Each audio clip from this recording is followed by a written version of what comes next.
As restaurants get into the groove of COVID normal, technology is playing a key role in the way we dine out. Customers are using smartphones to check in, order meals, and pay bills. This new tech is changing the way venues operate, both front and back of house. So, what does this mean for hospo professionals and diners?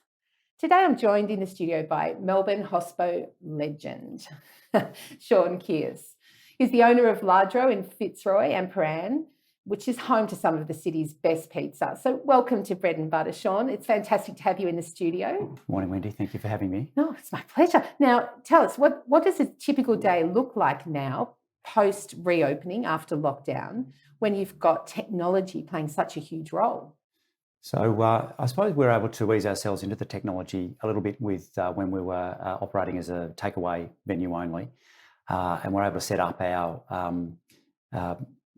online ordering system. So it's just really an extension of that. However, there's still many little gremlins that are evolving every day, and you think you've got one knocked out and then another one rears its head again.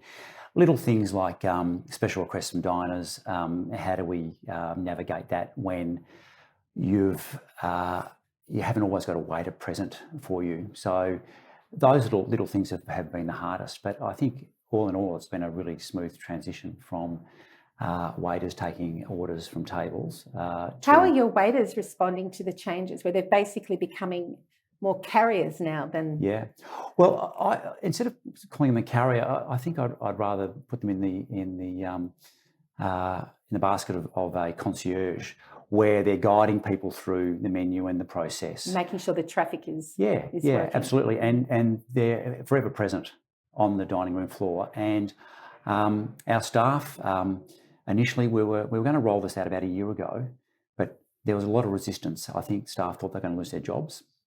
I think also they thought that they were just going to be plate carriers and bus people, which they're still carrying plates, they're still clearing tables, but they're able to sort of breeze between tables, not have the pressure of having to rush to table 1 to table 5 to take an order, making sure they get it right, all these sorts of things, So I think they're more of a host, more of a concierge, and it's made the staff a lot more relaxed, and it's a surprise for them, which is great. I can't imagine the staff on the other side of the pass being quite as relaxed, yes, with a whole right, heap of tickets coming in via the internet. Yeah, absolutely, yeah.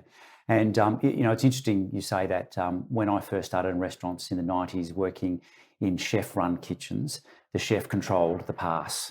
And as a waiter... and you worked with pretty big yes, name, we right? did, yes. I just remember working with Jacques Raymond, and as a waiter, you'd go in there and you'd say, table 5 is ready for their next course. He's like, no, they're not. They're ready when I say it's coming out, pretty much, So,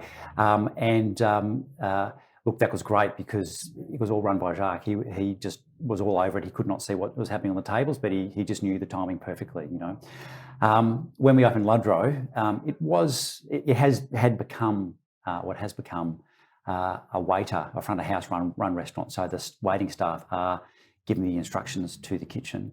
Now it's different in that the waiting staff don't have control over when the orders come in and how many come in and the speed of how they come in. So the kitchen needs to adapt. So after 15, 17 years of front of house running the restaurant at Ladro, the kitchen have got to step up now and retrain themselves to look at the dockets and say, right, well, that makes sense that dish comes out first, and then we'll hold those dishes back and whatnot, So. And what about your customers? How are they responding to checking in, ordering, and paying on their phones? Right.